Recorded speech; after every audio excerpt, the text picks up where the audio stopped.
जैसे लेटेस्ट अब आपने देखा होगा पीजीआई में भी एक वैक्सीन तैयार हो रहा है, शायद टेस्ट गलत हो रहा है, हमारे साथ धक्का किया जा रहा है, सिम्टम नहीं है। इसलिए खुशी की बात है कि हमारे शरीर में इम्यूनिटी है, हम उससे फाइट कर सकते हैं, इतना घबराने की बात नहीं है। नमस्कार, D5 चैनल हिंदी देख रहे दर्शकों का मैं वंदना स्वागत करती हूं। आज एक बार फिर हमारे साथ मौजूद हैं डॉक्टर हर्षिंदर कौर। डॉक्टर साहब, आपका बहुत बहुत स्वागत है। जी नमस्ते। डॉक्टर साहब, आज हम एक बार फिर से कोरोना पे चर्चा करेंगे। डॉक्टर साहब, हमें ये बताइए कि कोरोना अब जो अगले स्टेज में आ चुका है, तो इसके सिम्टम्स वगैरह लोगों में दिखाई नहीं देते हैं, पर फिर भी कहा जाता है कि इनको कोरोना है, तो ये बात कुछ समझ नहीं आई। आप इसका थोड़ा सा विस्तार में बताएं हमें। जी बिल्कुल, दरअसल लोग सोच रहे हैं, बहुत सी आवाज़ें उठ रही हैं कि ये शायद टेस्ट गलत हो रहा है, हमारे साथ धक्का किया जा रहा है, हमें सिम्टम नहीं है, कुछ भी प्रॉब्लम नहीं है, तो शायद हमें कोरोना है ही नहीं। ये पहले भी हम पिछले प्रोग्राम में हमने बताया था लोगों को कि 80% लोगों को बीमारी होती ही नहीं, दिखते नहीं उनके कोई लक्षण, क्योंकि चाहे कोरोना आपके शरीर में आ भी चुका, फिर भी आपकी इम्यूनिटी ज़्यादा होने के कारण उसके वो लक्षण जो खांसी ज़ुकाम या कोई सिर की तकलीफ़ या सिर दर्द होना, पाँव में सूजन होनी, कुछ दाने निकल आने या इस तरह के कई लक्षण जो दिख रहे हैं अलग अलग कईयों में, वो उनकी इम्यूनिटी के हिसाब से होता है कि कितनी इम्यूनिटी है, किस तरह के लक्षण उनमें आने हैं। तो सिर्फ जिनको ज़्यादा बीमारी पहले हो, इम्यूनिटी डाउन हो, जैसे कोई डायबिटीज़, हाइपरटेंशन, कोई कैंसर की प्रॉब्लम, HIV, कुछ ऐसी कोई भी, या किडनी प्रॉब्लम हो, तो उनमें ज़रूर ये लक्षण ज़्यादा भी होंगे और सीरियस भी हो सकते हैं। पर बाकी लोगों में जिनमें ये लक्षण नहीं दिख रहे, तो ये अच्छी बात है, इनका मतलब है उनमें इम्यूनिटी पूरी है। और उसके साथ साथ अगर इतनी बड़ी मात्रा में हमारे केस, क्योंकि हमारे टेस्ट उतने हो नहीं रहे, जैसे अमेरिका में 2 लाख जनों के हर रोज़ टेस्ट हो रहे हैं, तो हमारे उतनी बड़ी मात्रा में अभी किट्स भी नहीं हैं। तो जब भी इतनी बड़ी मात्रा में होंगे, और जैसे हम सोचते हैं कि हमें इस वक्त कुछ नहीं है और अगर हमें कोरोना है, तो हमें इसलिए खुशी की बात है कि हमारे शरीर में इम्यूनिटी है, हम उससे फाइट कर सकते हैं, तो इतना घबराने की बात नहीं है। बहुत कम होंगे जिनको बीमारी सीरियस होगी, बाकी हम नॉर्मल ही रहेंगे। और ये खुशी की बात है, अगर इतनी बड़ी मात्रा में हम सभी नॉर्मल घूम फिर सकते हैं, तो जल्दी ये लॉकडाउन भी ख़त्म होगा और हम अपने काम में वापस जा सकते हैं। जी डॉक्टर साहब, इसकी अभी तक कोई दवाई भी नहीं है, और वैक्सीनेशन के बारे में आप हमें कुछ बताएं। जी बिल्कुल, दरअसल इसकी क्योंकि ये नया वायरस आया है, इसीलिए इस पे काफ़ी सारी दवाइयाँ अलग अलग कंट्रीज़ में ट्राई की गई, और जिस भी दवा से लगता था कि कुछ इस पे बेहतर, इससे हमें फ़ायदा दिख रहा है, तो उस चीज़ पे हमने ट्राई की। जैसे पहले हाइड्रोक्सीक्लोरोक्विन भी हुई, एजिथ्रोमाइसिन हुई, फिर उसको रद्द किया गया, तो फिर उसके बाद और कई एंटीवायरल भी आई, फिर एक ये थ्योरी भी आई कि BCG वैक्सीन लगा इसलिए इधर शायद कम हो रहा है, फिर ये भी कहा गया कि इधर मलेरिया ज़्यादा होता है इसलिए शायद इनको अलग किस्म की कोई इम्यूनिटी है, फिर ये भी बात उठी कि इनके वायरस ही अलग किस्म का आया है जो उसकी विरुलेंस कम है, तो शायद इसलिए इतनी ज़्यादा मात्रा में इधर केस नहीं हैं या इतना फैला नहीं और इतनी डेथ्स नहीं हो रही। इस तरह की कई चीज़ें जो अलग अलग जगह जिसमें प्लाज्मा थेरेपी भी स्टार्ट की गई कि ये ट्राई किया जाए, उसको भी कुछ कंट्रीज़ ने जैसे माना, कुछ ने रद्द किया। वो इसलिए कि प्लाज्मा थेरेपी का काम होता था किसी से प्री प्रिपेयर्ड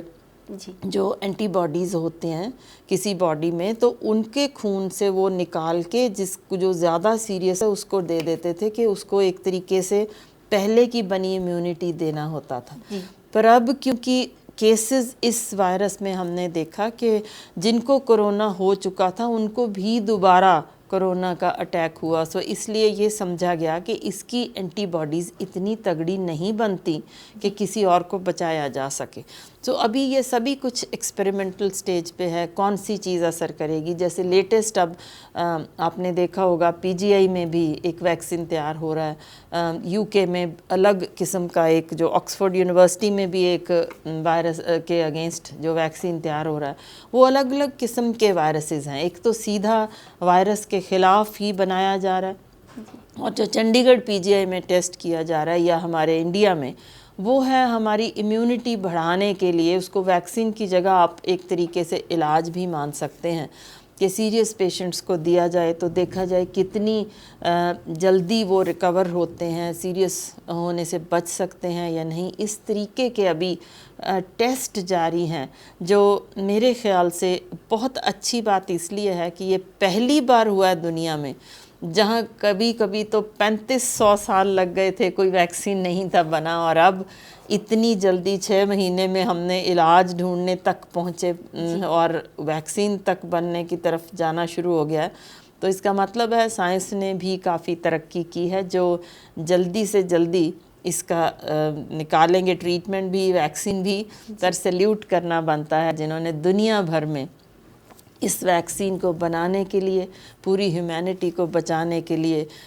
जिस तरीके से फ्रंट लाइन खड़े होकर लड़ाई लड़ी है, वो सारे सेहत के कर्मचारी, चाहे वो डॉक्टर हों, नर्सेज हों, फार्मासिस्ट हों, या सफाई कर्मचारी हों, या जितने भी लोग इसमें सारे काम में लगे हैं, चाहे वो पत्रकार हों, चाहे पुलिस के लोग हों, सभी ने अपनी जान की बाजी लगाई है इस जगह पे।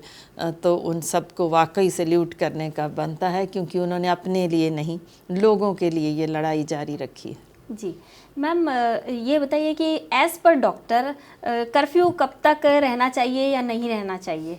जी दरअसल एक चीज़ होती है कि कितनी मारू है कोई भी बीमारी। जैसे हमने देखा कि इस बीमारी से शुरू में, क्योंकि ये पता ही नहीं था चल रहा कि ये बीमारी हो गई, इसके लक्षण नहीं पता चल रहे थे, तो बहुत सी मौतें इस तरह हो गई कि ये किस तरीके प्रेजेंट करेगी, कौन से बॉडी पे किस तरीके के ये यानी इफ़ेक्ट डालती है, इसके बारे में अभी समझ ही नहीं सके थे। पहले वेंटिलेटर्स पे सारे डाल रहे थे, फिर पता चला कि ये वायरस वेंटिलेटर पे डालने पे जो इसना नुक्स निकालते हैं, वो जो ये वायरस करती है लंग्स पे, उसमें खून जम जाता है। सो जितना मर्ज़ी आप वेंटिलेटर से कोशिश करते रहें, फिर भी बचाया नहीं जा सकता पेशेंट, क्योंकि वो उसी के शरीर की अपनी इस तरीके की रिएक्शन शुरू हो जाती है कि जो साइटोकिन स्टॉर्म हम गिनते हैं, तो उस तरीके से अलग अलग बॉडी अलग अलग रिस्पॉन्ड करती थी। तो इसी तरह वेंटिलेटर पे भी मौतें काफ़ी हुई। तो अब काफ़ी कुछ क्योंकि समझ आ चुका, इसलिए जो भी बीमारी होती है उसके कुछ समय के बाद उसके ख़िलाफ़ जो नॉर्मल बाकी लोग होते हैं, जिनको बीमारी नहीं हुई, जिनको हल्का अटैक आया, थोड़ी वायरस आई है, उनकी इम्यूनिटी इतनी थी, उसको रोक लिया, तो इस तरह के जब बड़ी मात्रा में, जैसे 80% लोग इन्फेक्टेड हों मगर उनको बहुत कम वायरस आई हो और बीमारी ना दिखती हो, तो फिर वो हम समझते हैं कि ये सारी पॉपुलेशन इससे प्रोटेक्टेड हो गई, वो एक हर्ड इम्यूनिटी हो गई जो लो डोज में वायरस सभी को देती रहेगी, और उसमें फिर मौतें कम हो जाती हैं, हमारी नेचुरल इम्यूनिटी बिल्डअप हो जाती है और फिर हम बच जाते हैं। सो इसीलिए ये स्टेज अगर हमारी आ जाती है कि बड़ी मात्रा में हम कोरोना पॉजिटिव भी होते हैं, हमें लक्षण नहीं होते, ठीक ठाक है, इतनी बड़ी मात्रा में, तो बहुत ज़्यादा लंबे समय तक लॉकडाउन नहीं चलना चाहिए। जैसे अब 2 हफ्ते और है, तो उसके बाद ग्रेजुअली हमें, क्योंकि हम सबको अब समझ आ चुकी कि हमने कैसे प्रिकॉशंस लेनी है, कैसे अलग रहना है, सफाई कैसे रखनी है, तो भीड़ ना करें, इसी तरह प्रिकॉशंस करते रहें, तो हमें नॉर्मलाइज़ कर देना चाहिए इसको जितनी जल्दी हो सके, ताकि हम लोग जो जिनका काम छूट गया, जिनके घर में बहुत दिक्कत आ रही है खाने की, जो मज़दूर और जितने भी रोज़ जो दुकानें सबकी बंद हैं, काम बंद हो गया, तो उनको धीरे धीरे चाहे ऑल्टरनेट डे पे या कुछ घंटों के लिए ये ज़रूर खुलना चाहिए और 2 हफ्ते के बाद इसको नॉर्मल ज़रूर कर देना चाहिए ताकि सभी कामकाज में लगें। अपनी इम्यूनिटी जिस तरीके काम में लगेंगे, बिज़ी होएंगे, ये डिप्रेशन का काम जो इस वक्त बहुत ज़्यादा है या घरेलू हिंसा इतनी ज़्यादा हो रही है, ये सब कम हो जाएंगे तो हम वापस उसी तरह नॉर्मल हो सकेंगे। डॉक्टर साहब, आप हमें ये बताएं कि प्रेग्नेंट वुमन और जो बच्चे हैं वो ख़ास तौर से क्या ध्यान रखें? जिस तरीके से पहले सोचा गया था कि शायद प्रेग्नेंट वुमेन में ये ख़तरा ज़्यादा होगा, इस तरह की कोई चीज़ मिली नहीं, क्योंकि वायरस को जो भ्रूण जो माँ के पेट के अंदर पल रहा है वहाँ तक ये गई मिली नहीं। इसीलिए हमने ये जो सारी जितनी रिपोर्ट्स आई उसके बाद ये फ़ैसला लिया गया है कि प्रेग्नेंट वुमेन भी उतनी ही प्रिकॉशन जैसे बाकी ले रहे हैं वही ले सकती है। बच्चों को इस वक्त इतना ख़तरा नहीं है इस बीमारी से, सो इसीलिए उनको सिर्फ हम जैसे साफ़ सफाई रख लें और बाकी जैसे वो आराम से खेलने कूदने दें, उनको पढ़ने दें, वो बहुत अच्छा रहेगा। पर स्कूल जब शुरू होंगे तो ज़रूरी है छोटे बच्चों के लिए कि वो उसी तरह डिस्टेंसिंग रख के और फिर उनको थोड़ी जैसे हाथ उनके वहाँ स्कूल्स में उनके धो देने चाहिए और कोशिश की जाए कि उनको क्योंकि मास्क उस उम्र में हम नहीं कहते लगाने के लिए, सिर्फ जिनको बीमारी है, बच्चे को खांसी हो या बुखार हो, उसको स्ट्रिक्टली स्कूल में आने से रोक देना चाहिए। सो एक तरीके का स्क्रीनिंग होना चाहिए स्कूल में कि जैसे एंटर होते हैं बच्चे देख लिया जाए किसी को बुखार नहीं है तो वो आराम से, या घर में पेरेंट्स अपने आप ही इसका फ़ैसला ले सकते हैं कि अगर बच्चे को बुखार नहीं है तो भेजें, नहीं तो नहीं। जी, इस महामारी के दौर में डॉक्टर साहब की बताई बातों का आप बिल्कुल ध्यान रख सकते हैं और रख करके खुद स्वस्थ रह सकते हैं, अपने आस पड़ोस में सभी को स्वस्थ रख सकते हैं। डॉक्टर साहब, आप यहाँ आए, आपका बहुत बहुत धन्यवाद। जी बिल्कुल, और आपके ज़रिए सभी को, सभी सुनने वाले जितने भी श्रोता हैं सभी को ये कहना चाहते हैं कि आप तंदुरुस्त रहिए, खुश रहिए, आबाद रहिए। Thank you. अगले एपिसोड में आपसे फिर मुलाकात होगी, तब तक के लिए नमस्कार।